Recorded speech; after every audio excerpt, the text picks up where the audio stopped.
வணக்கம் ஃப்ரெண்ட்ஸ். பாக்யலட்சுமி சீரியல்ல இன்னும் எபிசோட்ல என்ன நடக்குதுன்னு பார்க்கலாம் வாங்க. பாக்யா அவங்க 2வது ரெஸ்டாரண்ட்ல லேப்டாப் முன்னாடி உட்காந்து வேலை பார்த்துட்டு இருக்காங்க. ராதிகா கால் பண்ண அவங்க கிட்ட பேசிட்டு, நான் மயுவை ரொம்ப மிஸ் பண்றேன். அவகிட்ட பேசணும் போல இருக்குன்னு சொல்ல, மயுவை கூப்பிட்டு வீடியோ கால்ல பேச ஆரம்பிக்கிறாங்க ராதிகா. மயுவை பார்க்குற பாக்யா, மயு நான் உன்னை ரொம்ப மிஸ் பண்றேன்னு சொல்ல, நானும் தான் ஆன்ட்டிங்கிறாங்க மயு. நீங்க ஒரு தடவை கண்டிப்பா எங்க வீட்டுக்கு வரணும்னு சொல்ல, ஷியோர் ஷியோர் கண்டிப்பா வர்றேங்கிறாங்க பாக்யா. சரி, மம்மி கிட்ட ஸ்நாக்ஸ் கொடுத்து அனுப்பியிருந்தேனே அதெல்லாம் சாப்பிட்டியான்னு பாக்யா கேட்க, சாப்பிட்டேன், ரொம்ப நல்லா இருந்துச்சுங்கிறாங்க மயு. நீங்க வாங்கி கொடுத்த டிராயிங் நோட்ல படம் வரைஞ்சிருக்கா அப்படின்னு ராதிகா சொல்ல, அப்படியான்னு பாக்யா கேட்க, காட்டு மயுங்கிறாங்க ராதிகா. அப்படியே பேஜஸ் டர்ன் பண்ணி மயு ஒவ்வொன்னா காட்டுறாங்க. ஏடி சூப்பரா வரைஞ்சிருக்கேன்னு பாக்யா சொல்ல, இன்னும் நிறைய வரைஞ்சிருக்கேன்னு மயு சொல்ல, அப்படியா காட்டுங்கிறாங்க பாக்யா. மயு அவங்க டிராயிங்ஸ காட்ட, சூப்பர் மயு, எக்ஸலண்டா இருக்கு, நீ இப்படியே பிராக்டிஸ் பண்ணு, பெரிய ஆர்டிஸ்டா வருவேங்கிறாங்க பாக்யா. ஐயோ ஓகேன்னு தலையாட்ட, அதை தான் நானும் சொல்றேன் அப்படின்னு ராதிகா சொல்ல, சிரிக்கிற பாக்யா. சரி, வேற என்னென்னலாம் வரைஞ்சிருக்க அப்படின்னு கேட்க, நிறைய வரைஞ்சிருக்கேன் ஆண்டி, உங்களுக்கு நான் போன்ல சென்ட் பண்றேன் அப்படின்னு மயு சொல்ல, சரி அனுப்பு, நான் பாக்குறேன். ம் பை அப்படிங்கிறாங்க பாக்யா. பை ஆண்டி அப்படின்னு மயுவும் பை சொல்ல போனை வைக்கிறாங்க பாக்யா. கிச்சன்ல ஈஸ்வரி மட்டும் தனியா தாவாங்கொட்டைக்கு முட்டு கொடுத்துட்டு உட்கார்ந்துருக்காங்க. ரொம்பவே வருத்தமும் விரக்தியுமா உட்கார்ந்துருக்காங்க. பெரிய ஆர்டர் தான், நிறைய பேர் இருக்கீங்கல்ல, நீங்களே சமாளிச்சுக்கோங்க. ஓகே, ஏதாவது காம்ப்ளிகேஷன்ஸ் டவுட் இருந்தா எனக்கு கூப்பிடுங்க அப்படின்னு கோபி போன்ல பேசிட்டு இருக்க. இங்க இருந்து ஈஸ்வரி அதை எட்டி எட்டி பாக்குறாங்க. எல்லா டீடைல்ஸ் சொல்லியாச்சு, ஓகே அப்படின்னு போனை வைக்கிற கோபி அங்கிருந்தே அம்மாவை பாக்குறாரு. எழுந்து அவரும் அம்மா கிட்ட வந்து, அம்மா என்ன யோசிக்கிறீங்க, ஏன் இப்படி தனியா உட்கார்ந்துருக்கீங்க அப்படின்னு கேட்க, யார் இருக்காங்க கோபி என் கூட உட்கார்றதுக்கு, பாக்யா ரெஸ்டாரண்ட் போயிட்டா, இனியா மாடியில இருக்கா, நீயும் போனும் கையுமா உட்கார்ந்து இருந்தன்னு ஈஸ்வரி சொல்ல, ஐயோ இல்லம்மா, நான் கிளவுட் கிச்சன்ல செஃப் கிட்ட பேசிட்டு இருந்தேன், முக்கியமான ஆர்டர், அதான் எக்ஸ்பிளைன் பண்ணிட்டு இருந்தேன். பேசியாச்சுமா, இப்ப நான் பேசியாச்சு, இப்ப நான் ஃப்ரீ அப்படிங்கிற கோபி மொபைல கீழே வச்சுட்டு அம்மாவோட கையை பிடிச்சிட்டு, அம்மா வெளியில ஒரு வாக்கிங் போயிட்டு வரலாமா சின்னதா அப்படின்னு கேக்குறாரு. நான் வரல அப்படின்னு ஈஸ்வரி சொல்லு. சரி, வாக்கிங் வேண்டாம், நான் கார் எடுக்கிறேன் வாங்க, நீங்க நானு இனியா 3 பேர் ஒரு சின்ன டிரைவ் போயிட்டு வரலாம் அப்படின்னு கோபி சொல்லு. நீங்க வேணா போங்க அப்படின்னு ஈஸ்வரி சொல்லு. சரி, உங்களுக்கு வாக்கும் வேணாம் டிரைவும் வேண்டாம். தனியா உட்கார்ந்து யோசிச்சுட்டு இருக்கீங்களே, என்ன அப்படி என்ன யோசனைன்னு கோபி கேக்குறாரு. மனசுல 1000 யோசனைடா, ஊரை சுத்தினாலும் நடந்தாலும் அந்த யோசனை எல்லாம் போகாது அப்படின்னு ஈஸ்வரி சொல்ல. அப்படி என்னமா யோசனை அப்படின்னு கோபி கேட்க, அதை சொன்னா உனக்கு புரியாது அப்படின்னு ஈஸ்வரி சொல்லிட்டு இருக்க. சொன்னா புரிஞ்சுக்க ட்ரை பண்ணிட்டு இருக்கேன், சொல்லுங்கம்மா அப்படின்னு அவர் கேட்டுட்டு இருக்க. இனியா மொபைல பாத்துக்கிட்டே கிச்சனுக்குள்ள வர்றாங்க. வர்றவங்க ஃப்ரிட்ஜ திறந்து ஒரு ஆப்பிள் எடுத்துக்கிட்டு மறுபடியும் அப்படியே வெளியே போக பாக்க, இனியாமா அப்படின்னு கோபி கூப்பிட, அப்படியே ஷாக் அடிச்ச மாதிரி திரும்பி பாக்குறாங்க இனியா. டாடி அப்படின்னு அவங்க பதட்டமா சொல்ல, என்ன டாடியும் பாட்டியும் உட்காந்து பேசிட்டு இருக்கோம், நீ கண்டுக்காம போயிட்டே இருக்க அப்படின்னு கோபி கேட்க, கவனிக்கல டாடி அப்படிங்கிற இனியா மறுபடியும் மொபைல ஏதோ டெக்ஸ்ட் பண்ணிட்டு இருக்காங்க. ஏண்டா பாட்டிக்கு போர் அடிக்குதா, தனிமையா ஃபீல் பண்றாங்க, கொஞ்ச நேரம் அவங்க கூட டைம் ஸ்பெண்ட் பண்ணலாம்லங்கிறாரு கோபி. டாடி வேலை இருக்கு டாடி அப்படின்னு இனியா சொல்ல, என்னடா வேலைன்னு கோபி கேக்குறாரு. அசைன்மெண்ட் எழுதணும்னு மொபைல பாத்துக்கிட்டே சொல்றாங்க இனியா. ஏய் லட்டு, டாடியோட முகத்தை பார்த்து சொல்ல வேண்டியது தானே, அது என்ன போனை பார்த்து பேசிட்டு இருக்க அப்படின்னு கோபி கேட்க, மறுபடியும் மனசுக்குள்ள ஒரு அதிர்ச்சி இனியாவுக்கு. அது அது அசைன்மெண்ட் விஷயமா தான் ஃப்ரெண்டு கிட்ட பேசிட்டு இருக்கேன் அப்படிங்கிற இனியா டெக்ஸ்ட் பண்றதுல தான் குறியா இருக்காங்க. இனியா இனியாமான்னு மறுபடி கோபி கூப்பிட, நீங்க பாட்டிக்கிட்ட பேசுங்க டாடி, உங்ககிட்ட பேசதான் பாட்டிக்கு ரொம்ப பிடிக்கும் அப்படிங்கிற இனியா அங்கிருந்து திரும்பி நேரா மாடிக்கு போயிடுறாங்க. 2 பேரும் கொஞ்சம் அதிர்ச்சியா பார்த்துட்டு இருக்காங்க. அம்மா, நீங்க கவனிச்சீங்களா, கொஞ்ச நாளாவே இனியாவுக்கிட்ட ஏதோ சேஞ்ச் இருக்க மாதிரி இருக்கு, முன்னாடி மாதிரி அவ ஃப்ரீயா பேச மாட்டேங்கிறா, என் கூட டைம் ஸ்பெண்ட் பண்ண மாட்டேங்கிறா, தனியா தனியா போய் உட்காந்து எப்ப பார்த்தாலும் போன்லயே சேட் பண்ணிட்டு இருக்கறா அப்படின்னு கோபி சொல்ல, நம்ம கிட்ட பேசுறதுக்கு அவளுக்கு எதுவுமே இல்ல போல இருக்கு, அவ அண்ணனுங்க இருந்தா ஏதாவது பேசுவா, வீட்ல இருக்க 4 பேருக்குமே பேசுறதுக்கு பெருசா எதுவுமே இல்ல, சாப்பிட்டியா தூங்குனியான்னு மட்டும்தான் நம்ம 4 பேரும் மாத்தி மாத்தி கேட்டுக்கிறோம் அப்படின்னு ஈஸ்வரி சொல்ல. ஒரு செகண்ட் யோசிக்கிற கோபி, கரெக்ட் தாமா, கரெக்ட், நம்ம 2 பேருக்கும் வயசாயிடுச்சு, நம்ம கூட என்ன பேச போறாங்க அவங்க அப்படின்னு கோபியும் கொஞ்சம் சங்கடமா சொல்றாரு. எப்படி இருந்த வீடு இது, சாயங்காலமான உங்க அப்பா அந்த ஈசி சேர்ல உட்கார்ந்து கதை சொல்லுவாரு, எல்லாரும் சுத்தி உட்கார்ந்து கதை கேட்டுக்கிட்டு இருப்போம், கேலியும் கிண்டலுமா பொழுது போகும். இப்போ அந்த ஈசி சேர் மட்டும்தான் இருக்கு, அவர் இல்ல, அவர் இருந்து கதை சொன்னாலும் இங்க கேட்கறதுக்கு யாரும் இல்ல. ஏன் கோபி, பாக்கியா ஏன் எதையுமே புரிஞ்சுக்க மாட்டேங்கிறா எழிலும் செழியனும் அவங்க குடும்பத்தோட அங்கேயே இருக்கட்டும். என்ன கெட்டு போகுது? தூரமா இருந்தாதான் சுதந்திரமா இருக்க முடியுமா? இங்க கூடவே இருந்து அவங்க வேலைய பாத்துக்க முடியாதா? அப்படின்னு ஈஸ்வரி கேட்க, இருக்கலாம் தான். ஆனா எல்லாருமே வளர்ந்துட்டாங்கம்மா. அவங்க அவங்களுக்குன்னு ஒரு பாதைய வகுத்துக்கிட்டாங்க. இனிமே அவங்க தனியா இண்டிபெண்டன்ட்டா இருக்கிறது தானே பெட்டர். வீட்ல ஏதாவது விஷயம், விசேஷம், பண்டிகைன்னு அப்படி ஏதாவது இருந்துச்சுன்னா, ஒண்ணா வந்து இங்க இருந்து எல்லாரும் சேர்ந்து செலிப்ரேட் பண்ணிட்டு போறது நல்லது தானேன்னு கோபி கேக்குறாரு. பாக்யா சொல்ற மாதிரி அவங்கவங்க தனியா அவங்கவங்க லைஃப மெயின்டைன் பண்ணாதான் அவங்களுக்கு ஒரு பொறுப்பு வரும், ரெஸ்பான்சிபிலிட்டி வரும். இல்லனா எல்லாத்துக்கும் பாக்யாவையே டிபெண்ட் பண்ணிட்டு இருப்பாங்கம்மா அப்படின்னு கோபி சொல்ல, அதுவரையிலும் பாத்துக்கிட்டே இருக்க ஈஸ்வரி, ஏற்கனவே 2 பசங்களும் பொறுப்பான பசங்க தான். தனியா போய் தான் பொறுப்பு வரணுங்கிறது இல்ல அப்படின்னு ஈஸ்வரி சொல்றாங்க. நீங்க சொல்றது புரியுது அப்படின்னு கோபி சொல்ல, எனக்கு பாக்யாவை நினைச்சாதான் ரொம்ப கவலையா இருக்கு. 45ல ஓடுற மாதிரி 85லயும் ஓடலான்னு அவ நினைச்சுக்கிட்டு இருக்கா. அது முடியாதுன்னு அவளுக்கு புரிய வைக்க வேண்டாமா? வயசு ஆக ஆக ஆரோக்கியம் குறைஞ்சிடும். எல்லாத்துக்கும் அடுத்தவங்க உதவி தேவைப்படும். அப்ப என்ன செய்வா அவ? என்னால என்ன பாத்துக்க முடியும்னு எத்தனை நாளைக்கு வீம்பு பேச முடியும்? பிள்ளைங்க தான் பெத்தவங்களுக்கு சப்போர்ட் கோபி. இப்ப பாரு, எனக்கு நீயும் பாக்யாவும் இருக்கீங்க. என்ன பாத்துக்கிறீங்க. அதே மாதிரி அவளை யாராவது பாத்துக்க வேண்டாமா? அப்படிங்கிற ஈஸ்வரி கோபி யோசனையா உட்கார்ந்துருக்கத பார்த்துட்டு, என்னடா யோசிக்கிறேன்னு கேக்குறாங்க. இல்ல, நீங்க பாக்யாவை பத்தி இவ்ளோ டீட்டெயிலா சொல்லும்போது சட்டுன்னு என்ன பத்தி நானே யோசிச்சுக்கிட்டேன். இன்னும் கொஞ்ச நாள்ல எனக்கும் வயசாயிடும்லமா. எனக்கும் கடைசி காலத்துல உதவி செய்யறதுக்கு யாரும் இல்லாம நானும் நானும் தனியா தானேமா இருக்க போறேன். அப்ப நான் என்னம்மா பண்ணுவேன்? அப்படின்னு கோபி கேட்க ஈஸ்வரி திகைச்சு போய் பாக்குறாங்க. பாக்யா எப்படி அவ வாழ்க்கைய அவளே பாத்துக்கிறேன்னு சொல்றாளோ, அது மாதிரி தான் நானும் இருக்கணும் போல இருக்கு. ஆனா அவளுக்கு இருக்க தைரியம், நம்பிக்கை, தெம்பு எனக்கு இல்லம்மா. எதுக்கு எதுக்கு தேவையில்லாம எதையோ நினைச்சிட்டு இருக்கீங்க? அதெல்லாம் மனசுல போட்டு ஒரே பண்ணிக்காதீங்கம்மா. பாத்துக்கலாம்மா, பாத்துக்கலாம் அப்படிங்கிற கோபி எழுந்துட்டு போக, ஈஸ்வரி யோசனையா அவரையே பாத்துக்கிட்டு இருக்காங்க. அடுத்த நாள் கோபி சோஃபால உட்கார்ந்து பாத்துட்டு இருக்க பாக்யா சமையல் பண்றாங்க. செல்வி ஹெல்ப் பண்ணிட்டு இருக்க. எதுக்கு இதை கட் பண்ணிட்டு இருக்க? கொஞ்ச நேரம் கழிச்சு பண்ணலாமேன்னு பாக்யா கேட்க, சும்மா கொஞ்சம் திங்கலான்னு அப்படின்னு செல்வி சொல்லிட்டு இருக்கப்ப ஈஸ்வரி அப்படியே உள்ளர வர்றாங்க. இனியா ஏற்கனவே அங்க வந்து உட்கார்ந்து மொபைல நோண்டிட்டு இருக்காங்க. அத்தை, உங்க சொந்தக்காரங்க எல்லாம் எப்ப வருவாங்கன்னு பாக்யா கேக்குறாங்க. காலையில வர்றதா சொன்னாங்க, ஆனா இன்னும் காணோம். ஏன் கேக்குறேன்னு ஈஸ்வரி கேக்குறாங்க. நான் ரெஸ்டாரண்ட்டுக்கு போகணும்ல அத்தை அப்படின்னு பாக்யா சொல்ல, பத்திரிக்கை கொண்டு வரேன்னு சொன்னவங்க கிட்ட எப்போ வர்றீங்கன்னு கேட்க முடியுமா? எப்படியும் கொஞ்ச நேரத்துல வந்துருவாங்க. அவங்க வந்துட்டு போனதுக்கு அப்புறம் நீ கிளம்பு அப்படின்னு ஈஸ்வரி சொல்லிட்டு இருக்க. நான் எஸ்கேப் ஆயிடுறேன்ப்பா அப்படின்னு இனியா கிளம்ப, ஏய் உட்காருன்னு ஈஸ்வரி அதட்ட உட்கார்றாங்க இனியா. ஏய் எங்க போற? ரூம்குள்ள போய் கதவை சாத்திட்டு உட்கார போறியா அப்படின்னு ஈஸ்வரி கேட்க, பாட்டி சொந்தக்காரங்க எல்லாம் போர் பாட்டி, கேள்வியா கேட்பாங்கங்கறாங்க இனியா. கேட்டா பதில் சொல்லு, என்ன குறைஞ்சு போயிடுவாங்கறாங்க ஈஸ்வரி. இனியா உச்சி கொட்டிட்டு சலிச்சுக்க, இனியா பாப்பா ஏறுக்கு மாறா ஏதாவது கேள்வி கேட்டாங்கன்னா நீங்களும் ஏதாவது ஏறுக்கு மாறா பதில் சொல்லுங்க இனியா பாப்பா அப்படின்னு செல்வி சொல்ல, சரிங்க ஆண்டிங்கிறாங்க இனியா. அப்போ 2 பேரும் அவங்க வீட்டுக்குள்ள வர்றாங்க. ஏய், சின்ன பிள்ளைங்களுக்கு இப்படிதான் அறிவுரை சொல்லுவியான்னு ஈஸ்வரி கேக்குறாங்க.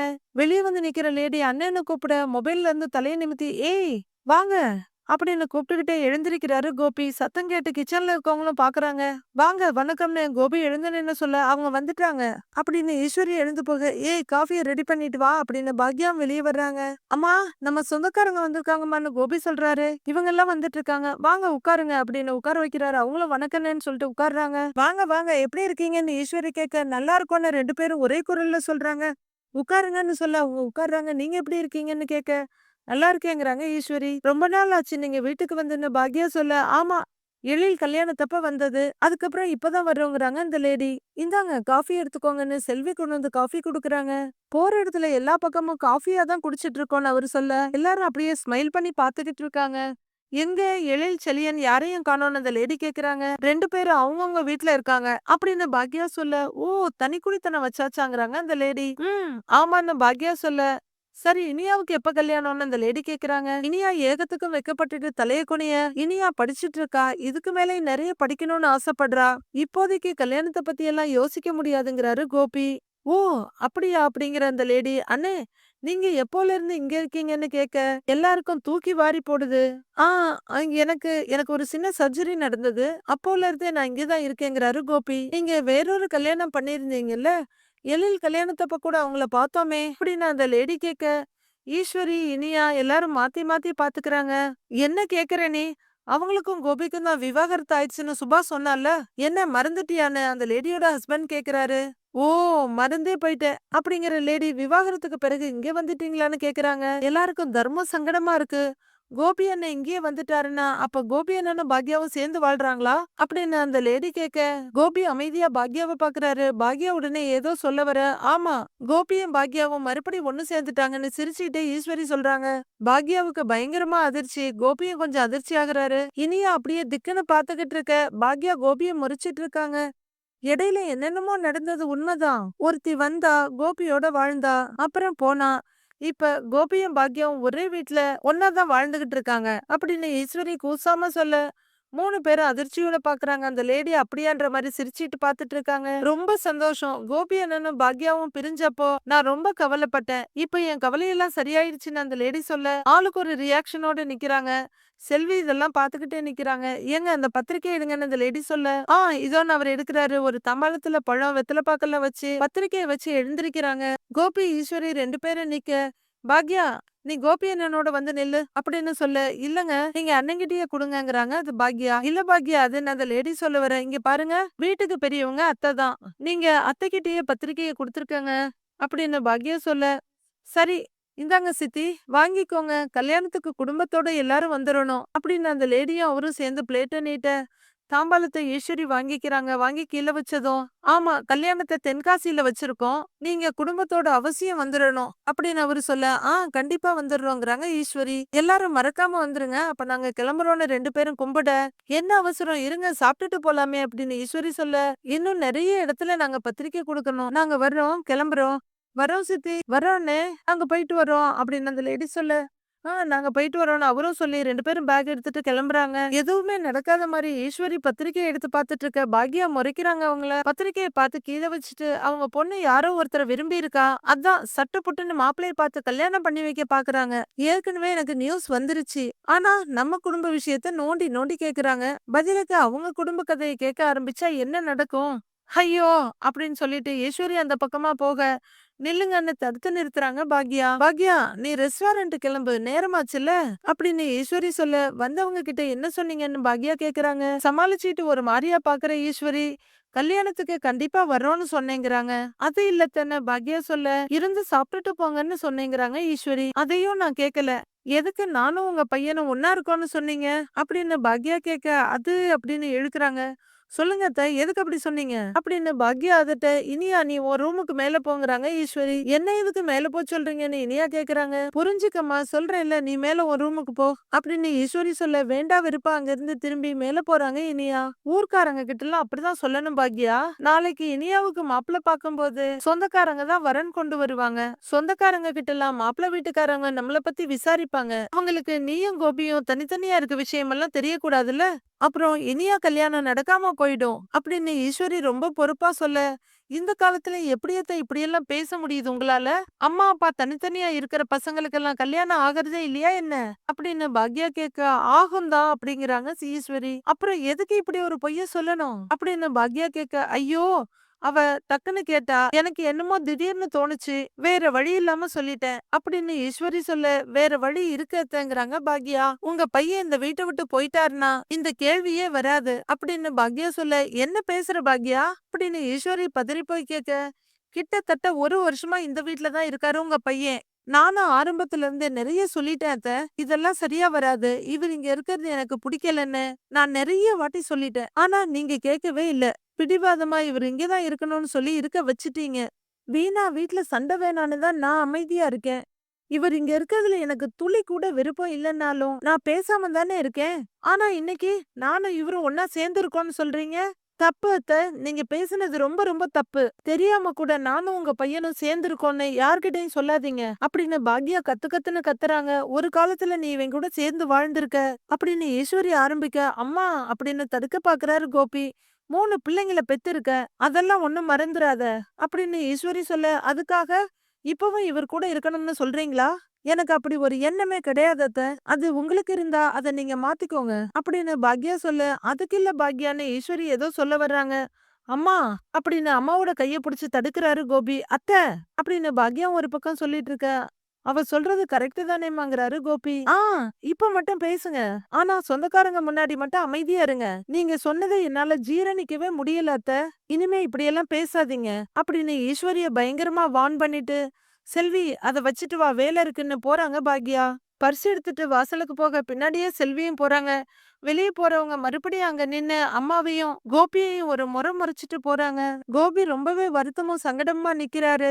கோபி, நீ பாக்யா சொன்னதெல்லாம் பெருசா எடுத்துக்காத அப்படின்னு ஈஸ்வரி சொல்ல, அம்மா இது அவளோட வீடு. நான் இங்க இருக்கிறது தான் எல்லா பிரச்சனைக்கும் காரணமா இருக்கு அப்படின்னு கோபி சொல்ல, அப்படிலாம் ஒண்ணும் இல்லடா அப்படின்னு ஈஸ்வரி சொல்ல, இல்லம்மா நீங்க என்ன மறுத்தாலும் அதுதான் உண்மை, அதுதான் காரணங்கிறாரு கோபி. என்னடா நீ அம்மாவும் பையனும் ஒரே வீட்ல இருக்கிறது இல்லையா அப்படின்னு ஈஸ்வரி கேட்க, அம்மாவும் பையனும் ஒரே வீட்ல இருக்கலாம். ஆனா இந்த வீட்ல நம்ம 2 பேர் மட்டுமா இருக்கோம், வேற ஆளுங்களும் இருக்காங்கல்ல. விவாகரத்து பண்ண முதல் மனைவி இருக்கா இல்லன்னு கோபி கேக்குறாரு. எல்லாரும் ஒரே குடும்பம் தானேடா அப்படின்னு ஈஸ்வரி கேட்க, இல்லம்மா பாக்யாவை பொறுத்த வரைக்கும் நான் ஒரு அந்நியன், வேற யாரோ உங்களுக்காக என்ன பொறுத்துக்கிட்டு இருக்கா. அவ சொன்ன மாதிரி இங்க வந்து 1 இயருக்கு மேல ஆயிடுச்சு. இதுக்கு மேல நான் எப்படிம்மா இங்க இருக்க முடியும் சொல்லுங்க அப்படின்னு கோபி கேட்க, அதெல்லாம் எனக்காக இருக்கலாம், ஒரு தப்பும் இல்லைங்கிறாங்க ஈஸ்வரி. உங்களுக்காக இருக்கலாமா, ஆனா தப்பு இல்லையா? அம்மா பாக்யா நல்லவ, அதனாலதான் நான் இங்க இருக்கத அவ பொறுமையா தாங்கிக்கிட்டு இருக்கா. ஆனா அதே இடத்துல வேற யாராவது இருந்திருந்தா சிச்சுவேஷனையே வேற மாதிரி ஹேண்டில் பண்ணிருப்பாங்க, மோசமா இருந்திருக்கும் அப்படின்னு கோபி சொல்ல, கொஞ்ச நாள் இப்படி எல்லாம் பேசாம இருந்த, இப்ப மறுபடியும் பேச ஆரம்பிக்கிற பாரு. சரி நீ உள்ள போ, நான் பாக்யா கிட்ட பேசிக்கிறேன் அப்படின்னு ஈஸ்வரி சமாளிச்சு சொல்ல, இனி என்னம்மா இருக்கு பேசுறதுக்கு, அதான் அவ சொல்லிட்டா இல்லம்மா, நீங்க பாக்யா கிட்ட ஒண்ணும் பேச வேண்டாம், நான் வீட்டை விட்டு போறதுதாம்மா பெட்டர் அப்படின்னு கோபி சொல்ல, ஈஸ்வரிக்கு பயங்கர அதிர்ச்சியா இருக்கு. என்னது வீட்டை விட்டு போறியா அப்படின்னு கேட்க, ஆமாமா நானும் உங்ககிட்ட எவ்வளவோ தடவை சொல்லிட்டேன் இங்க இருக்கிறது சரியில்லை கிளம்பி போறேன்ட்டு, ஆனா நீங்க தான் கேட்கல. ப்ளீஸ்மா இந்த தடவையாவது நான் ஒரு முடிவு எடுத்துட்டு வீட்டை விட்டு கிளம்புறதுதாம்மா பெட்டர். அம்மா நான் போயிடுறேன்னா எங்க போறேன், அடிக்கடி உங்களை வந்து பாக்குறேன், இனியாவை பாக்குறேன், போதுமா அப்படின்னு கோபி சொல்லு. அப்படிலாம் பேசாதடா அப்படின்னு ஈஸ்வரி பதற, இல்லம்மா எந்த கோணத்துல வச்சு பார்த்தாலும் நான் இங்க இருக்கிறது தப்புமா, நான் போறதுதாம்மா பெட்டர்ங்கிறாரு கோபி. சரி போறேன்னு சொல்றியே, எங்க போறேங்கிறாங்க ஈஸ்வரி.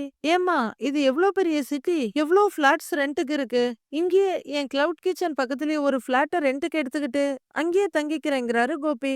ஏற்கனவே வீட்ல 4 பேர் தான் இருக்கோம், இப்ப நீயும் போயிட்டா தனியா இருந்து என்னடா செய்ய போற சொல்லு அப்படின்னு ஈஸ்வரி கேட்க, உங்க கூட தான் பாக்யாவும் இனியாவும் இருக்காங்கல்லம்மா அப்படின்னு கோபி சொல்ல, ஒருத்தி ரெஸ்டாரண்ட்டுக்கு போயிடுவா, இன்னொருத்தி காலேஜுக்கு போயிடுவா, பகல் முழுக்க நான் என்ன பண்ண போறேன் அப்படின்னு ஈஸ்வரி கேட்க, சிரிக்கிற கோபி, சரி அப்ப ஒண்ணு பண்ணுங்க, நீங்க என் கூட வந்துருங்க, என் கூட இருங்கங்கிறாரு. ஆ நீ கிச்சனுக்கு போயிட்டா அங்கேயும் நான் தனியா தானே இருக்கணும், புது இடத்துல எப்படிதான் என்னால தனியா இருக்க முடியும் அப்படின்னு ஈஸ்வரி கேட்க, அம்மா அப்படின்னு வெறுத்து போய் சொல்றாரு கோபி. சரி என்ன பத்தி யோசிக்கிறது விடு கோபி, நான் உன்னை பத்தி தான் யோசிக்கிறேன். 1 வருஷத்துக்கு முன்னாடி உனக்கு உடம்பு சரியில்லாம ஹாஸ்பிட்டல்ல இருந்த, செத்து பொழைச்சு வந்திருக்க, ஏதோ நீ இங்க இருக்க போய் தான் ஓரளவுக்கு நல்லா இருக்க, உன்னை எப்படிதான் நான் தனியா இருக்கிறதுக்கு அனுப்ப முடியும். இல்ல நீ எங்கேயும் போக கூடாதுங்கிறாங்க ஈஸ்வரி. மா எனக்கு ஒண்ணும் இல்லம்மா, என் ஹார்ட் ஸ்ட்ராங்கா இருக்கு, என் உடம்பு ஸ்ட்ராங்கா இருக்கு, என்னை என்னால பாத்துக்க முடியுங்கிறாரு கோபி. அப்படின்னு நீ சொல்ற, ஆனா ஒரு அம்மாவுக்கு தெரியாத பையனை பத்தி இப்பதான் நீ கொஞ்சம் கொஞ்சமா தேறிக்கிட்டு வர, நீ இங்க இருந்து போயிட்டா அப்புறம் உன் உடம்பு மோசமா போயிடும்டா அப்படின்னு ஈஸ்வரி பதறாங்க. அம்மா இங்க பாருங்கம்மா, உங்க அக்கறை எனக்கு புரியுது, ஆனா கொஞ்சம் பிராக்டிக்கலாவும் யோசிக்கணும் இல்லம்மா, இங்க இருந்தா டெய்லி பாக்யா சொல்றதை கேட்டு எப்படிம்மா என் மனசு ஹர்ட் ஆகுதுல்ல அப்படின்னு கோபி மெதுவா இதமா சொல்ல, ஏன்டா இப்படி பிடிவாதம் பிடிக்கிற அப்படின்னு ஈஸ்வரி கேக்குறாங்க. பிடிவாதம் இல்லம்மா, நான் போறதுதாம்மா எல்லாருக்குமே நல்லது அப்படின்னு கோபி சொல்ல, சரிப்பா கிளம்பு, நீ போய் தனியாவே இரு, உன்னை பத்தி யோசிச்சு நானும் போய் சேர்ந்துருவேன் அப்படின்னு எப்பவும் போடுற பிட்ட போடுறாங்க ஈஸ்வரி. கோபி என்னம்மான்ற மாதிரி கைய தூக்க, நீ தனியா இரு, பாக்யா தனியா இருக்கட்டும், எல்லாரும் தனித்தனியா இருங்க, சந்தோஷமா இருங்க, நானும் உங்க அப்பா கிட்ட போய் சேர்ந்துடுறேங்கிறாங்க ஈஸ்வரி. அம்மா அம்மாங்க போடா அப்படிங்கிற ஈஸ்வரி விடுவிடுன்னு அவங்க ரூமுக்குள்ள போயிடுறாங்க. கடவுளே அப்படின்னு நொந்து போய் நிக்கிறாரு கோபி. கோபி போக போறாரா, அதுக்கப்புறம் அவரோட வாழ்க்கை என்னங்கறத நம்ம பொறுத்திருந்து பார்க்கலாம் ஃப்ரெண்ட்ஸ்.